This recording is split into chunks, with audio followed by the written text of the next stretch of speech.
안녕하십니까. 5월 15일 금요일 말씀 묵상 함께 시작하겠습니다. 오늘도 말씀으로 하루를 시작하시는 성도님들이 세상 가운데에서 예수님의 향기를 드러내시는 귀한 하루 보내시기를 기도합니다.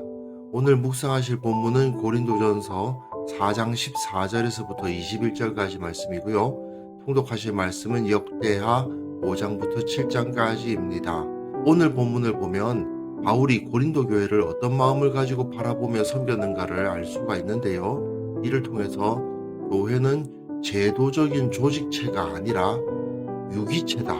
가족과도 같은 유기체가 되어야 한다는 사실. 그리고 그 섬기는 자들은 전문가로서가 아니라 어른으로서의 역할을 감당해야 된다는 사실을 깨달을 수 있을 것 같습니다.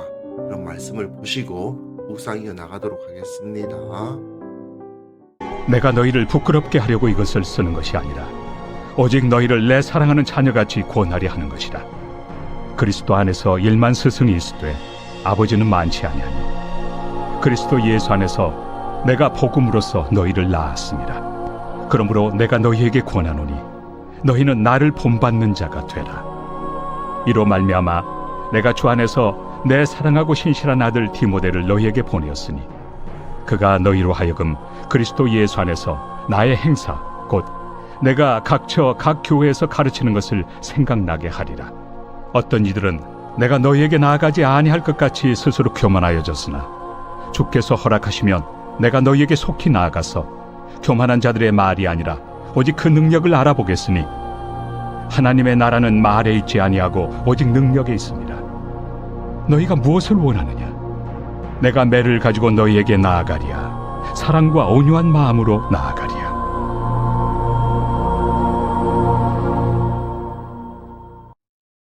오늘 본문은 고린도 교회의 분열 문제에 대한 마지막 본문이라고 할 수 있고요.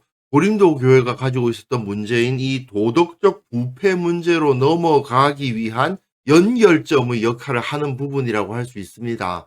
오늘 본문을 보실 때 바울이 지금 에베소에 있다는 것을 기억해 주셨으면 좋겠습니다. 꽤 멀리 떨어져 있어요. 그래서 에베소에서 고린도전서 이 편지를 써서 디모데의 손에 들려서 고린도로 보내고 있구나 하는 것을 볼 수가 있는데요. 분명 바울은 고린도에서 어떤 조직적인 위계 체계를 가지고 목회했던 것 같지는 않습니다. 게다가 지금은 고린도를 떠나서 에베소에서 사역을 하고 있습니다만은 그럼에도 불구하고 바울이 고린도 교회에 대해서 상당한 권위를 행사하고 있는 것을 오늘 본문에서 알 수가 있습니다. 그럼 바울의 권위는 어디서 나왔느냐? 이게 우리의 관심이 될 수도 있겠죠. 내가 너희를 부끄럽게 하려고 이것을 쓰는 것이 아니라 오직 너희를 내 사랑하는 자녀같이 권하려 하는 것이라 되어 있습니다. 바울은 지금 이렇게 고린도 교회를 꾸짖고 있지만 그들을 정죄하는 것이 아니라 사랑하는 자녀를 대하듯이 하고 있다는 것을 강조하고 있죠. 여기서 중요한 것은 바울이 고린도 교회의 스승, 가르치는 자가 아니고 아버지라고 표현한다는 데 있습니다. 그리스도 안에서 1만 스승이 있으되 아버지는 많지 아니하니 그리스도 예수 안에서 내가 복음으로써 너희를 낳았음이라. 이 당시 고린도 교회 사람들은 자기들에게 스승을 많이 뒀잖아요. 철학자들을 스승으로 두고 그들의 가르침을 듣고 그걸 통해서 자기가 어느 정도 지혜 있는 자인 양 했던 사람들 아닙니까? 그런데 바울은 가르치는 자와 배우는 자의 관계 내에서 고린도 교회를 목회했던 것이 아니고 아버지와 아들 같은 관계로 고린도 교회를 목회했다. 이게 중요해요. 어떤 제도적이고 조직적인 관계로 스승과 제자가 존재하는 것이 아니고 온전히 하나의 가족과도 같은 관계 내에서 목회가 이루어졌다는 것을 보여주는 거예요. 그러므로 내가 너에게 권하노니 너희는 나를 본받는 자가 되라 되어 있는데, 결국 바울은 이 가르침을 통해서 나만 너희들을 마치 아버지가 아들 대하듯이 대하면 되는 게 아니고, 너희들도 다른 사람들을 섬길 때에 조직적인 관계 내에서 섬길 것이 아니라 마치 가족과도 같이 집안 어른이 아이들을 대하는 것과 같은 관계 내에서 서로를 섬기라고 가르치고 있는 것입니다. 언뜻 보기에는 바울이 자신을 고린도 교회의 아버지와 같은 존재라고 주장하고 자신이 보인 모범을 따르라고 가르치는 것은 좀 주제넘어 보일 수도 있죠. 하지만 바울은 이 고린도 교회 전체를 향해서 이 편지를 쓰면서 이렇게 과감한 표현을 쓰고 있습니다. 그만큼 자신 있는 거죠. 바울은 그리스도 안에서 고린도 교회를 낳았다고 말할 수 있을 정도로 그들을 위해서 자기 생명을 바치다시피 했습니다. 이는 예수 그리스도께서 제자들을 사랑하시고 그들을 위해서 십자가의 생명을 바치신 것과 일맥상통하는 모습이죠. 이걸 통해서 바울은 철저히 자기가 십자가의 주님을 따랐으니 너희들도 나처럼 예수님의 모습을 따르라고 권면하고 있는 거죠. 바로 이 세 절이 우리들에게 교회란 어떤 관계 가운데 들어가야 하는가를 너무나도 잘 보여주고 있지 않습니까? 조직체가 아니에요. 아이들을 가르침에 있어서도 마찬가지거든요. 교사가 아이들을 가르칠 때 나는 교사고 너는 학생이고 우리 가운데는 교재가 있고 이 교재를 커리큘럼을 따라서 이렇게 가르치면 너는 잘 클 것이다. 이렇게 하는 게 아니라는 거예요.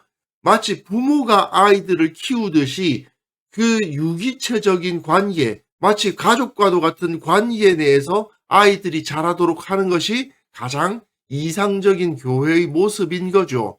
마치 세상의 회사처럼 조직체라고 생각하고 누가 권위를 가지고 있고 누가 권세를 가지고 있고 누가 판단 권한을 가지고 있느냐를 따지는 그러한 관계가 아니고 가족들과 같은 관계가 이루어져야 된다는 거예요. 사실은 가족을 가만히 뜯어봐도 가족 내에도 나름대로의 조직은 있습니다. 보통 아빠가 가장이 되고 그리고 그 가정의 자산을 운영하는 것은 보통은 아내나 어머니가 맡는 경우가 많고, 그리고 첫째, 둘째, 셋째 이렇게 자녀들이 있을 때 나름 첫째가 첫째로서 해야 할 일이 있고 막내는 막내로서 해야 할 일이 있잖아요. 이처럼 가족 내에도 조직이 있는 것처럼 교회 내에도 조직이 있을 수 있는데, 그러나 그 조직보다 먼저 우선되어야 되는 것이 무엇이냐? 바로 이러한 유기적인 관계, 가족과도 같은 관계라는 거예요. 그러니까 주일학교도 마치 학교에서 선생님이 아이들을 가르치는 것과 같은 형태로 운영될 것이 아니라 가족 내에서의 양육처럼 이루어져야 되는 것이 맞고, 교회의 재정을 집행하고 각종 행사를 진행하고 예배를 기획하고 하는 그 모든 것도 마치 회사에서 의사결정을 하듯이 그 모든 일이 이루어지는 것이 아니라 가족들 안에서 그것을 행하는 것처럼 되어 가야 된다는 겁니다. 만약에 고린도 교회가 가족들과 같은 관계 가운데 들어가 있었다면 이렇게 바울파, 아볼로파, 게바파 나뉘었겠어요? 이것만 생각해봐도 교회의 이상적인 모습이 어떠한 것인가? 조직체가 아니라 유기체고 제도가 아니라 가족과도 같은 공동체가 되어야 된다는 것을 여기서 알 수가 있는 겁니다. 이로 말미암아 내가 주 안에서 내 사랑하고 신실한 아들 디모데를 너희에게 보내었으니 그가 너희로 하여금 그리스도 예수 안에서 나의 행사 곧 내가 각처 각 교회에서 가르치는 것을 생각나게 하리라. 디모데는 원래 고린도 교회를 개척할 당시부터 바울과 함께 동역했던 사람이었기 때문에 고린도 교회 성도들에게는 익숙한 사역자였을 겁니다. 여기서 디모데가 할 일은 바울이 가르쳤던 바를 고린도 성도에게 생각나게 하는 것이었어요. 1년 반 동안 바울이 고린도에서 사역하면서 그 성도들에게 많은 것을 가르쳤을 터인데 그럼에도 그것을 잊어버린 사람들이 많았겠죠. 또 새로운 멤버가 생겼을 수도 있고요. 그러니까 디모데는 다시 가서 바울이 가르쳤던 바 복음을 저들에게 가르치는 사명을 담당했던 겁니다. 근데 이 모습 자체가 마치 성령께서 예수님께서 가르치신 바를 생각나게 하는 것을 떠올리게 하죠. 생각나게 하리라. 성령께서 우리 가운데 임재하셔서 예수님의 가르침이 생각나게 하시지 않습니까? 또 예수님께서 그 제자들을 보내신 것을 떠올리게 하는 거기도 하잖아요. 예수님이 제자들을 보내셨듯이 바울이 디모데를 보내고 있죠. 이처럼 바울은 다른 동역자를 보냄에 있어서도 예수님께서 자신을 보내신 것과 같은 모습을 드러내고 있어요. 바울은 철저히 예수님을 닮고 예수님을 따랐던 사역자고 그 모습이 여기서도 나타나고 있는 겁니다. 어떤 이들은 내가 너희에게 나아가지 아니할 것 같이 스스로 교만하여졌으나 주께서 허락하시면 내가 너희에게 속히 나아가서 교만한 자들의 말이 아니라 오직 그 능력을 알아보겠으니 바울이 곧 고린도 가겠다고 말하고 있는 거죠. 언젠가 고린도에 직접 가서 교만한 자들의 능력을 드러내고 그들을 벌하겠다라고까지 이야기를 합니다. 하나님의 나라는 말에 있지 아니하고 오직 능력이 있음이라. 너희가 무엇을 원하느냐? 내가 매를 가지고 너희에게 나아가랴. 사랑과 온유한 마음으로 나아가랴. 근데 이 그림 자체가 예수님의 재림을 떠올리게 하죠. 앞에서 이 디모데를 보내는 모습을 보면 예수님께서 제자들을 보내시고 또한 성령을 보내시는 것을 떠올릴 수가 있는데 이 본문에서는 예수님께서 다시 오셔서 심판하실 것을 떠올리게 하지 않습니까? 물론 바울이 예수님의 자리에 자신을 두려고 하는 것은 아닙니다. 하지만 바울이 교회 앞에서 자신의 권위를 내세우고 있는 건 맞는데 이때 예수님의 모습을 따라서 자신의 권위를 드러내는 거예요. 바울은 이렇게 고린도에 가서 그 교만한 자들에게 진정 능력이 있는지 검증하겠다라고 합니다. 어떻게 검증을 하겠다는 것은 잘 나타나 있지는 않습니다만은 그들이 나름대로 소피스트들의 지식을 배워서 자기들이 대단한 지혜를 가지고 있는 양 자랑했던 자들이 있을 거 아닙니까? 바울은 그들을 대적해서 너희들 실력 한번 보자. 얼마나 대단한 지혜를 가지고 있고 얼마나 대단히 성경을 잘 알고 있는지 한번 드러나 보자라고 말하고 있는 것일지도 모르겠어요. 사실 바울의 능력이면 소피스트들의 철학 정도는 충분히 눌러버릴 수가 있거든요. 겉모습으로 말만 번지르르 할 뿐 아무런 사역의 열매도 맺지 못하고 있었던 자들에 비해서 바울은 그야말로 성령의 능력을 가지고 있지 않았습니까? 그러니까 이러한 경고를 할 수가 있는 거죠. 이렇게 바울의 권위는 예수님을 닮음에 있었습니다. 그가 대단히 부유했거나 많은 군사들을 거느리고 있었기 때문이 아니고 예수님의 모습을 담고 예수님의 사역을 따름으로 인해서 고린도 교회를 비롯한 초대 교회가 바울의 권위를 인정할 수밖에 없었고 그 말씀을 따르게 되었던 것을 볼 수 있습니다.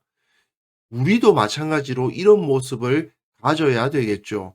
조직체를 만들어 가지고 어떤 사람에게 무슨 장 하는 이름을 붙여 가지고 그 사람에게 권위를 부여하고 목사와 평신도 이런 식으로 조직을 나누고 선생님과 학생식으로 조직을 나누어 가지고 세상의 직장들이나 또는 학교들과 같은 조직을 사용해서 교회가 성령의 능력을 나타내려고 하다 보면은 여러 가지 문제가 있는 겁니다. 물론 조직을 사용하면 안 된다는 건 아니고요. 중요한 건 그 가운데 조직이 있다 하더라도 기본적으로 교회는 가족과도 같은 공동체여야 된다는 것을 우리가 절대 잊지 말아야 되겠습니다.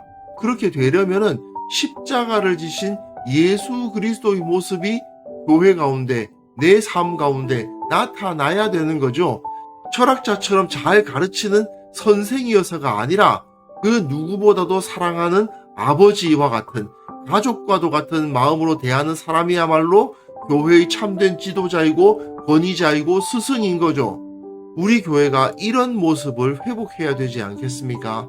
세상 가운데에서 이런 모습을 가지고 있을 때에야 진정 능력 있는 하나님의 사람을 만들어낼 수 있다는 것을 우리가 잊지 말아야 되겠습니다. 그래서 이 시간 함께 기도하실 때에는요, 예수님을 닮은 자로서 교회를 섬기게 하시고 우리 교회 모든 사역자들이 교사가 아니라 아버지의 마음을 가지고 조직체가 아니라 가족과 같은 유기체를 세워가는 역사가 일어나게 하여 주옵소서. 함께 기도하는 시간 가졌으면 합니다.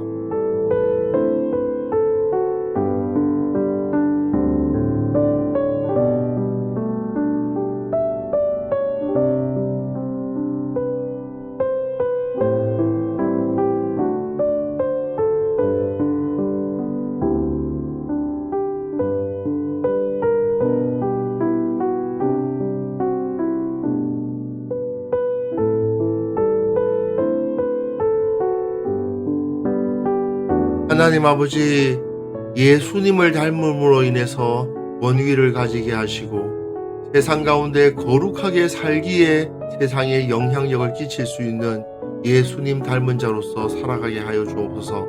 우리 교회에 속한 모든 사역자들이 교사가 아니라 권위자가 아니라 아버지의 마음으로 사역할 수 있도록 도와주시고 이 교회가 조직체가 아니라 유기체가 되게 도와주시고 참으로 가족과도 같은 모임이 이루어질 수 있도록 주께서 은혜를 베풀어 주옵소서. 아버지, 또한 한국교회를 위해서 기도합니다.